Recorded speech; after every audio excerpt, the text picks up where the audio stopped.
ബിരിയാണി അത് മട്ടൺ ബിരിയാണി ആയാലും ചിക്കൻ ബിരിയാണി ആയാലും അതല്ല ബീഫ് ബിരിയാണി ആയാലും ഇതുപോലെ മസാല പുരണ്ടിരിക്കുന്നതാണ് എനിക്കിഷ്ടം.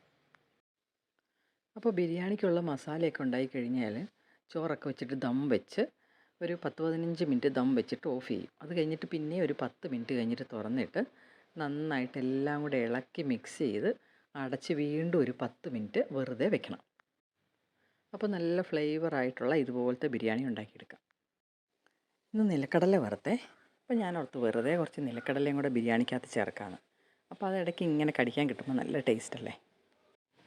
ഇത് ഇന്നലെ ഉണ്ടാക്കിയ ബിരിയാണിയുടെ ബാക്കി വന്നതാണ്. ബീഫ് ബിരിയാണി ആയിരുന്നു. അപ്പം ഞാനിതൊന്ന് നന്നായിട്ട് ചൂടാക്കിയിട്ട് കുറച്ച് നിലക്കടലയൊക്കെ ഇട്ടു. എന്താ ടേസ്റ്റ് എന്നറിയാമോ കഴിക്കാൻ? അല്ലെങ്കിലും തലേദിവസത്തെ ബിരിയാണി ചൂടാക്കി പിറ്റേ ദിവസം കഴിക്കുമ്പോൾ ഒരു പ്രത്യേക ടേസ്റ്റാണ്. കാരണം ആ മസാലയൊക്കെ നന്നായിട്ട് ചോറിനകത്ത് പിടിച്ചിട്ട് നല്ല രുചിയായിരിക്കും.